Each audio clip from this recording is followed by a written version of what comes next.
Chapter 3. Melissa. After confirming his plan, Zhou Mingru immediately felt he had a mental crutch. His fear and unease were all swept away into a corner of his mind. Only then did he have the mood to carefully study Klein's memory fragments. Zhou Mingru habitually stood up before turning off the pipe's valve. He watched the wall lamp gradually dim until its flame extinguished before sitting back down. As he subconsciously fiddled with the revolver's brass cylinder, he pressed the side of his head. He slowly recalled his memories in the crimson-dyed darkness, as though he was the most attentive viewer in a movie theater. Perhaps as a result of having a bullet pass through his head, Klein's memories were like shattered glass. Not only were the memories not contiguous, there were many spots which were clearly missing. For example, memories pertaining to how the exquisite revolver appeared in his possession, whether he had committed suicide or was killed, as well as the meaning of the words "everyone will die, including me on the notebook," or whether he had participated in anything odd 2 days before the incident. Not only had these particular memories become fragmented, there were also missing pieces.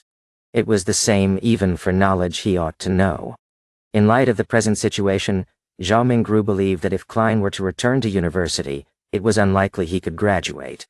This was despite him having left campus just days ago without relaxing one bit. He needs to participate in the Tianjin University's history department interview 2 days later. The university graduates of Loan Kingdom do not have the tradition of staying at their alma mater. His mentor had given him a recommendation: let air for Tianjin University and Backland University. Through the window, Zhou Mingru silently observed the red moon setting in the west. The gradual sinking of the moon continued until faint light glowed from the east, dyeing the horizon golden. At that moment, there was a commotion inside the apartment. Soon, the sound of footsteps approached his door. "Melissa is awake. She's really as punctual as always." Zhou Mingru smiled. Due to Klein's memories, seeing Melissa made him feel as though she was really his younger sister. "However, I do not have a younger sister." He immediately contradicted himself. Melissa was different from Benson and Klein. Her rudimentary education was not completed at the Sunday school classes offered by the Church of Evernight. When she reached schooling age, the Loan Kingdom had enacted the Basic Education Law. A primary and secondary education committee was established and was specially provided with funding, increasing the kingdom's investment into education. In less than 3 years, under the premise that numerous church schools would be incorporated, many public primary schools were established to strictly maintain the principle of religious neutrality. This was to prevent education from involving itself in the conflicts between the Lord of Storms, Evernight Goddess, and the God of Steam and Machinery. Compared to Sunday school that only cost a copper penny a week, a public primary school's cost of 3 pence a week appeared rather expensive. However, the former only provided education every Sunday, whereas the latter provided 6 days of classes a week. In conclusion, the price was so low that it was almost free. Melissa was different from most girls. From a young age, she enjoyed things like gears, springs, and bearings. Her ambition was to be a steam mechanic. Having suffered from a lack of culture, Benson, who knew the importance of education, supported his sister's dreams just like how he supported Klein's university education.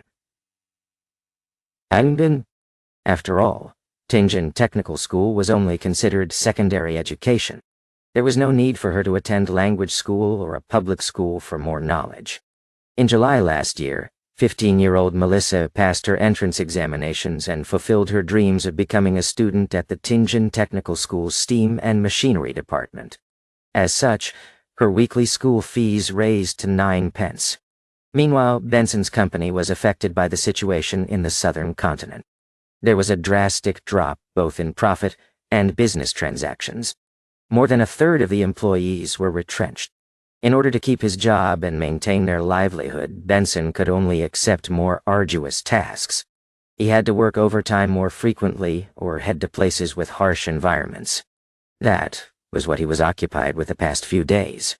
It was not that Klein did not think of helping share his elder brother's burden, but being born a commoner and having been admitted into an average language school, he felt a strong sense of inadequacy when he enrolled into university.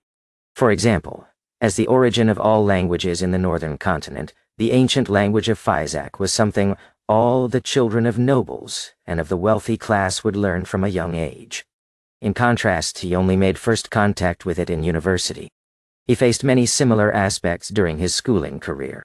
Klein nearly gave his all and often stayed up late into the night, and woke up early before barely managing to catch up to the others, eventually allowing him to graduate with average results.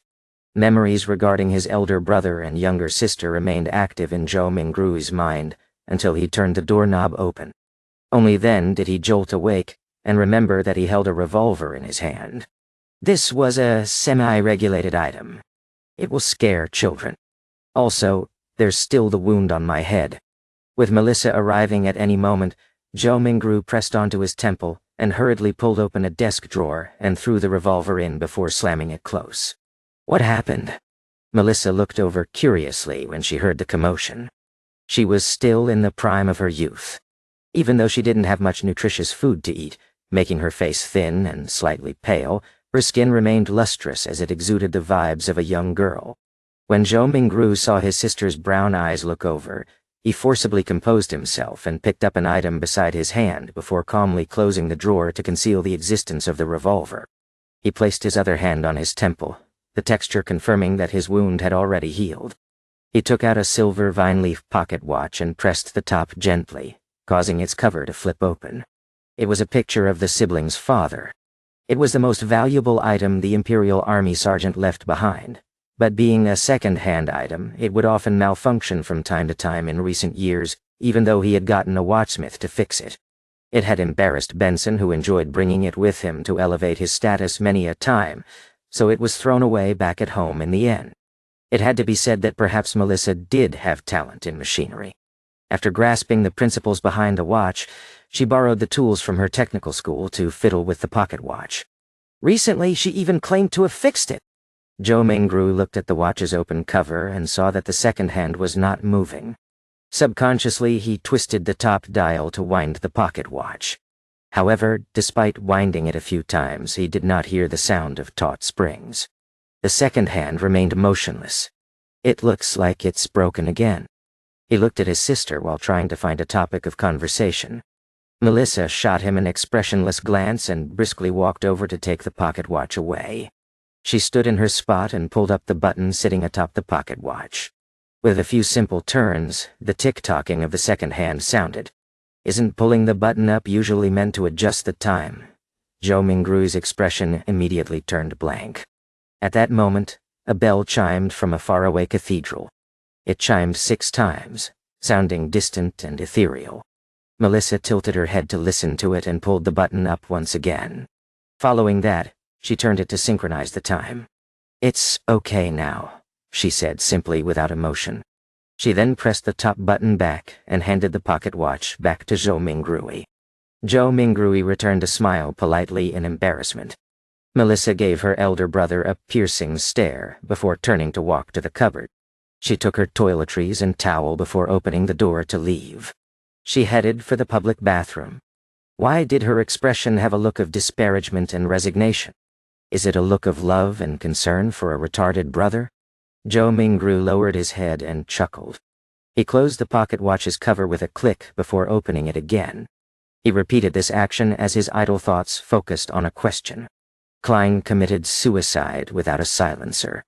Well, I'll consider it as suicide for now. His suicide should have caused quite a commotion, yet Melissa, who was just a wall away, did not notice it at all. Was she sleeping too soundly? Or is Klein's suicide shrouded in mystery to begin with? Click! The pocket watch opened. Clack! The pocket watch closed. Melissa returned from washing up and saw her brother's subconscious act of constantly opening and closing the pocket watch. Her gaze was once again glazed with exasperation as she said with a sweet voice, "Klein, take out all the remaining bread. Remember to buy fresh ones today. There's meat and peas too. Your interview is soon. I'll make you mutton stewed with peas. Namamel, pendabada all." As she spoke, she moved a stove out from a corner. With some charcoal, she boiled a pot of hot water. Before the water boiled, she opened the cupboard's lowest drawer and took out what seemed like a treasure, a can of inferior tea leaves. She threw about 10 leaves into the pot and pretended that it was real tea. Melissa poured 2 big cups of tea as she shared 2 pieces of rye bread with Zhou Mingrui over tea. There is no sawdust or excessive gluten mixed in, but it is unappetizing. Zhou Mingru still felt weak and was starving. He forced himself to swallow the bread with the tea while complaining inwardly. Melissa finished eating a few minutes later. After she adjusted her black hair that reached down to her vest, she looked at Zhou Mingrui and said, "Remember to buy fresh bread. All we need is 8 pounds. The weather is hot, so the bread will easily spoil. Also, buy the mutton and peas. Remember to buy them." Indeed, she was showing concern for her dull brother. She even had to repeat to emphasize it another time. Zhou Mingrui nodded with a smile. "All right." Regarding the Lone Kingdom's pound, Zhou Mingru matched Klein's muscle memory with his. He believed it was close to half a kilogram of what he was accustomed to. Melissa did not say anything further. She stood up and tidied the area. After packing away the last bit of bread for lunch, she put on a tattered veil cap that their mother left behind, picked up a self-sewn bag used to carry her books and stationery, and prepared to leave. It was not Sunday, so she had an entire day of classes to attend. Walking from their apartment to Tingen Technical School took about 50 minutes. There were public horse carriages that cost a penny a kilometer with a limit of 4 pence in the city and 6 pence in the city outskirts. In order to save money, Melissa would leave ahead of time and walk to school. Moments after she opened the main door, she paused in her footsteps and turned her body halfway, saying, "Klein, don't buy too much mutton or peas. Benson might come back on Sunday. Oh, and remember we only need 8 pounds of bread." "Yes. All right." "Sure thing," answered Zhou Mingru exasperatedly. Simultaneously, he repeated the word Sunday a few times in his head. In the northern continent, a year was similarly split into 12 months. Every year, there were 365 or 366 days. A week was similarly split into 7 days. The splitting of months was a result of astronomical observations. It made Zhou Mingrui suspect whether he was in a parallel world. As for the splitting of days, it was a result of religion. This was because the northern continent had 7 orthodox gods: the eternal blazing sun, the Lord of storms, the god of knowledge and wisdom, the Evernight goddess, Earth Mother, the god of combat, and the god of steam and machinery.